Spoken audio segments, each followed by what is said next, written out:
காஞ்சிபுரம் ஸ்ரீ வரதராஜ பெருமாள் அனுமன் வாகனத்தில் எழுந்தருளி பல்வேறு வீதிகளில் வீதி உலா வந்து பக்தர்களுக்கு அருள்பாலித்தார்.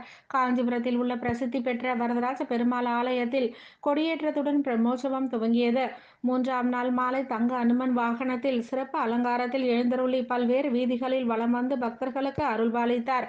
சன்னதி வீதியில் உள்ள ஆஞ்சநேயர் ஆலயம் அருகே ஸ்ரீ அகோபிலமடம் 46வது பட்டம் ஸ்ரீமத் அழகிய சிங்கர் ஸ்ரீவன் சடகோப ஸ்ரீ ரங்கநாத யதீந்திர மகாதேசிகன் சுவாமிகள் சுவாமி தரிசனம் செய்தார். இவருக்கு ஆலய நிர்வாகம் சார்பில் ஜடாரியுடன் மலர் மாலைகள் சமர்ப்பித்து மரியாதை செலுத்தப்பட்டது.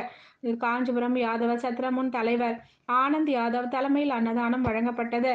உடன் ரமேஷ், ஞானமணி, படுநெல்லி, தயாளன், ஆறுமுகம், சேகர் உள்ளிட்ட பலர் கலந்து கொண்டனர். இதேபோல் பெரிய காஞ்சிபுரத்தில் சோழன் கல்வி அறக்கட்டளை சார்பில் நிறுவனர் முனைவர் சஞ்சீவி ஜெயராம் தலைமையில் நீர்மோர் வழங்கப்பட்டது. இதனைத் தொடர்ந்து கங்கை கொண்டான் மண்டபம் பகுதியில் அமைந்துள்ள ஆஞ்சநேயர் ஆலயத்தில் மண்டகப்படி கண்டருளிய பெருமாளுக்கு சங்கரமடம் சார்பில் சிறப்பு தீபாராதனைகள் சமர்ப்பித்து மகா சுவாமிகள் பிருந்தாவனத்தில் தீபாராதனைகள் நடைபெற்றது. இதில் ஏராளமான பக்தர்கள் கலந்து கொண்டு வரம் தரும் வரதராஜனின் பேரருளை பெற்று சென்றனர்.